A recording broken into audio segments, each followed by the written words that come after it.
So, good afternoon, Mr. Marvyn Harrison. Afternoon, sir. How you doing? All good, man. Really good. Yeah? Long Yeah. overdue. It is long overdue. We talk offline all the time. Yeah. So yeah, why not? You've had a good couple of weeks. The blueprint. I had a couple of years. See, I tried to start from the thing that's most, but because you went there, let's go from start to finish then. What I remember of, everyone knows of Marvyn Harrison is the Sunday show. Right? Yeah. Like, how many years ago? When did that actually start? The idea, not the actual show, the idea. 2007. It was originally called I Hate Raven, Yeah. and it was like a place to go where it wasn't a rave. So I think there's like cycles. I was at a point where I was like 23, and we just got bored of a raving every week, and it just got a little bit tiresome. So we was thinking, what else can we do? And then I set out this thing called I Hate Raven, and I actually hosted it. This is highly embarrassing, nobody knows, but I actually hosted it. I actually just got on the stage, was talking stupid nonsense, and then introduced people on stage. I think I had like Jamie Howard perform, and like Mo the Comedian, and probably like a Cherry V or someone really like the people that I knew. I just was like ringing people saying come, and then we had like 100 people turn up, and then I was like, look, I don't want to host it, but I want to keep that idea going.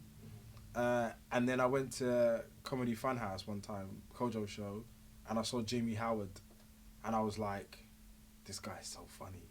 He's so like, he's like all the evil, not evil, all the cheeky things you want to say, he's just saying them, but it's funny. So I basically said, I want to do a show with you, and I want to watch you every week. And then I spoke to him, and at the same time I just started doing events with Napa, and it all kind of just all turned into a thing. Like, that's how pretty much how Sunday Show was built. And you had a lot of the major R&B acts and artists coming through. We had a lot of legacy acts. Like Legacy we had Blackstreet and Marvyn. Well, Marvyn was a legacy act at the time. Marie, Joe.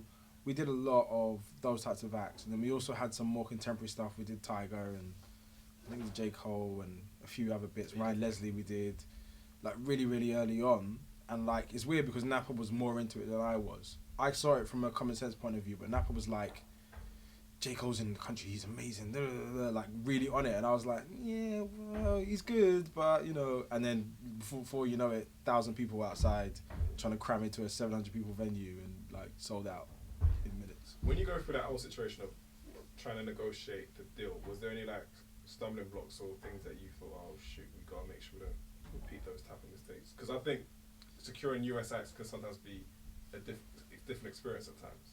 It's a nightmare because there's usually people trying to be in the intermediary. There's people in the way that want to add a zero in just because they want some money.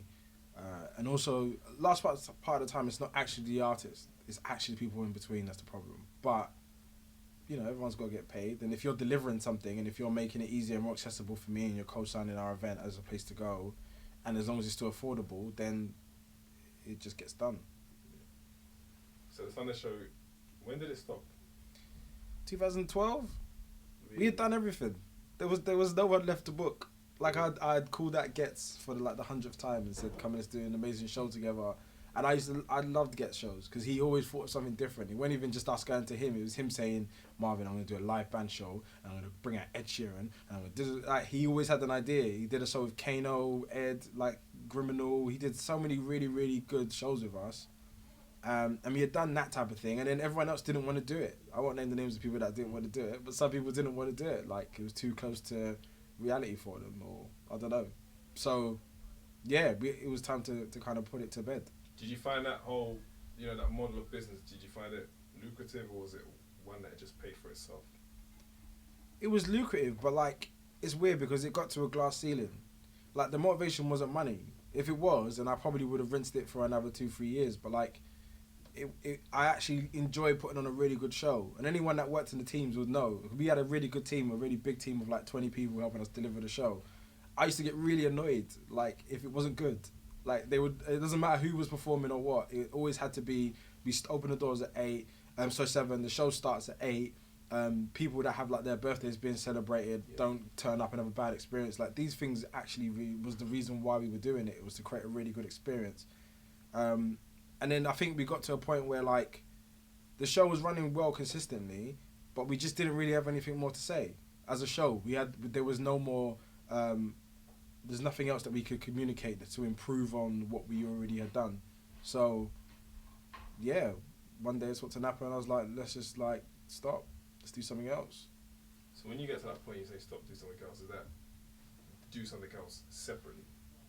Yes and no. Like it was. It ended up being separately, but like he's the type of friend that it could restart tomorrow.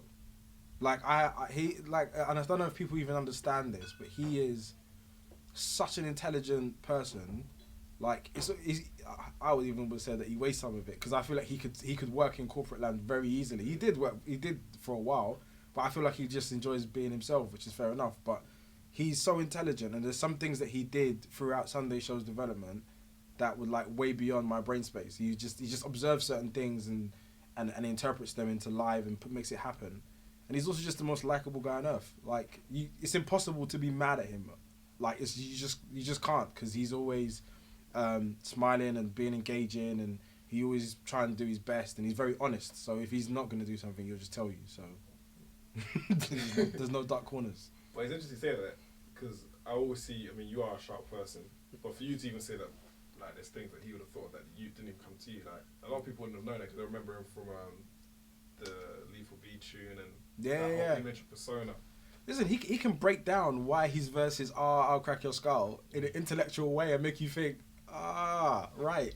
But he knew what he was doing. He wasn't like secretly thinking he was the most lyrical person on earth, and like he understood what energy he could bring, and the energy he did bring made that song memorable. It's probably the biggest, or definitely the top 2 biggest verses on that song. Yeah. That wasn't a mistake. So I feel like maybe he's underestimated because he's huge and he works out, and people think that people that work out don't think, but he certainly does, and he's definitely one of my closest and oldest friends. We're talking off mic and we're saying that like I've known you to be in different corporate job situations. It's like within the music business, first and foremost, you've occupied a lot of roles. You're a manager. Yeah. You've done PR. Yeah. Digital marketing. Yeah. I would say some form of brand extensions. Yeah.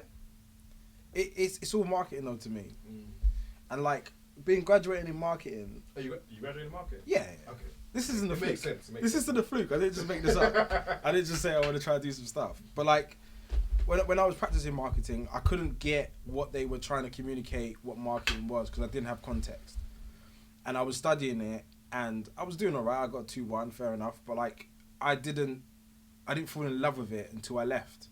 And I started working at News International, and my first role was as an e-commerce manager. So I was like monetizing websites, so like creating shops for websites, taking editorial content in print, driving it online to generate revenue.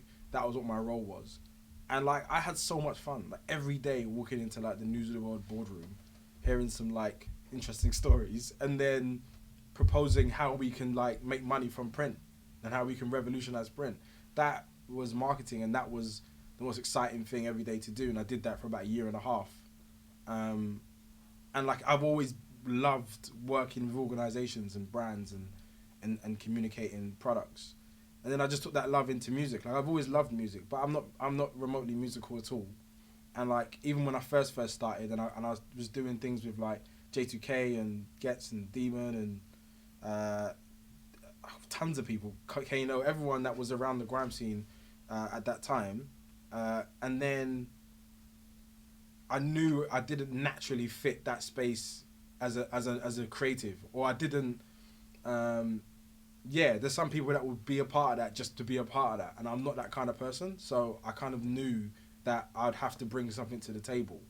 But I'd always loved music, and then my friend who I went to university with, he had a music company, Twin B, and he saw what I was doing at Sunday Show, and then was just like, I don't know, let's see if there's something to be done. So we kind of spent a year like around each other, basically just seeing if there's a way to merge what we were doing as ideals, as well as being really good friends. And like he signed Wretch, and he was developing him as an artist, and it was him and Zion, another guy called Richard, and there was like a really good team of people that were intelligent and passionate about music, the culture, and all that stuff was really, like, I loved that because it came from a good place. There was nobody there that was like hanging on. Everyone was working. There was no one there that was like just in it for the money, or like it wasn't like a brethren thing. I had to earn the right to be a part of that team. Like, nobody brought me. In fact, I had to like really prove that I wasn't just like hovering around.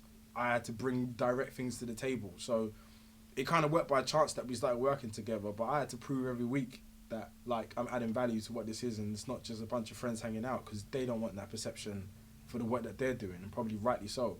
Like, it wouldn't look good.